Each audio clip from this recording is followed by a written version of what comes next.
Hello everyone, I'm Yu Kyung-won. In the previous lecture, we talked about scarcity and opportunity cost.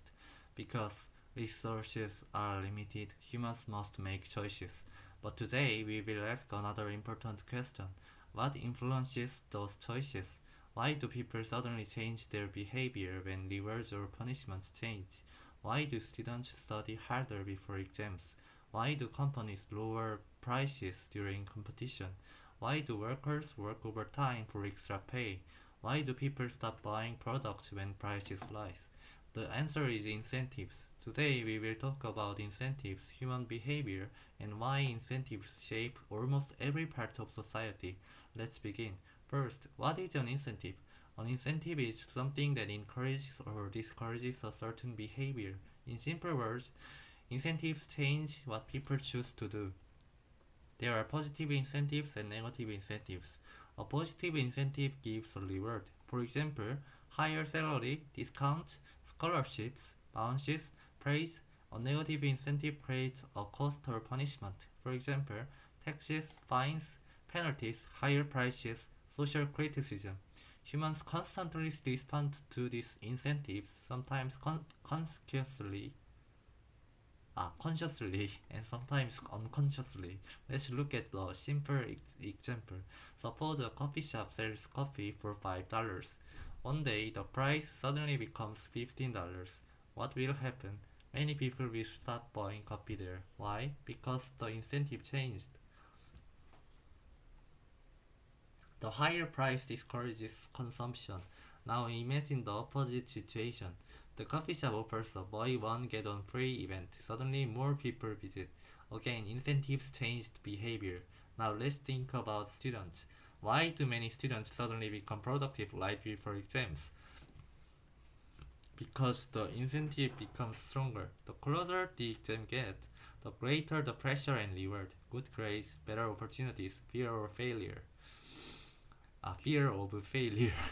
These incentives influence behavior. Economics does not assume humans are perfect, but it does recognize something important. Humans react to incentives surprisingly constantly. Governments also use incentives everywhere. For example, why do governments tax cigarettes? Partly to reduce smoking. Higher prices discourage consumption. Why do governments give subsidies for electric vehicles? To encourage environmentally friendly behavior. Why are there fines for illegal parking to discourage rule breaking? In many cases, governments try to guide behavior through incentives rather than physical force. This is one reason economics is so connected to public policy. Businesses also deeply understand the incentives. Companies constantly ask questions like, how can we make customers buy more? How can we motivate employees? How can we increase productivity?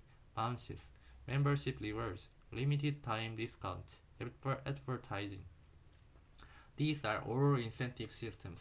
Even social media platforms use incentives. Likes, notifications, followers, views.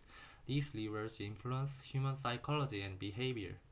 Sometimes people spend hours online because platforms are designed to trigger psychological incentives. Now, here is something very important. People respond not only to money but also to non monetary incentives. For example, people want recognition, respect, status, belonging, love. A person may work hard not only for salary but also for pride. A student may study hard not only for grades but also for family expectations or self respect. Humans are more complicated than simple machines. Economics studies these behaviors too. However, incentives can sometimes create unexpected problems. This is extremely important. Sometimes a system creates incentives that accidentally encourage bad behavior. For example, suppose a company only rewards short-term profits. Employees may ignore long-term risks. Or imagine a school that focuses only on test scores. Students may memorize answers without truly understanding concepts. Incentives shape behavior, so badly designed incentives can create badly designed behavior. This is why economists often say people respond to incentives. It sounds simple, but this idea explains a huge part of the world. Why do housing prices rise? Why do people invest? Why do companies innovate? Why do corruption problems occur? Why do some policies fail? In many cases, this answer is connected to incentives. Now let's connect this to everyday life. Think about your own habits. Why do you procrastinate sometimes? Because the immediate reward of entertainment feels stronger than the distant reward of success. Why is exercising difficult? Because the benefits come slowly, while discomfort comes immediately. Why do people spend money impulsively? Because short-term pleasure often feels more powerful than long-term planning.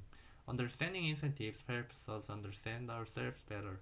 And this is one reason economics is not merely about money. Economics is deeply connected to psychology, society, and human nature. Humans react to rewards. Humans avoid costs. Humans adapt to systems. Incentives quietly shape our behavior every day. So let's summarize today's lecture. Incentives are factors that encourage or discourage behavior. Positive incentives provide rewards. Negative incentives create costs or punishment. People respond to incentives in business, government, education, and daily life. And because incentives shape human behavior, understanding incentives helps us understand society itself. Thank you for watching. If you enjoyed this lecture, please like and subscribe. And in the next video, we will discuss another major topic in economics, supply and demand. Why do prices rise and fall? See you next time.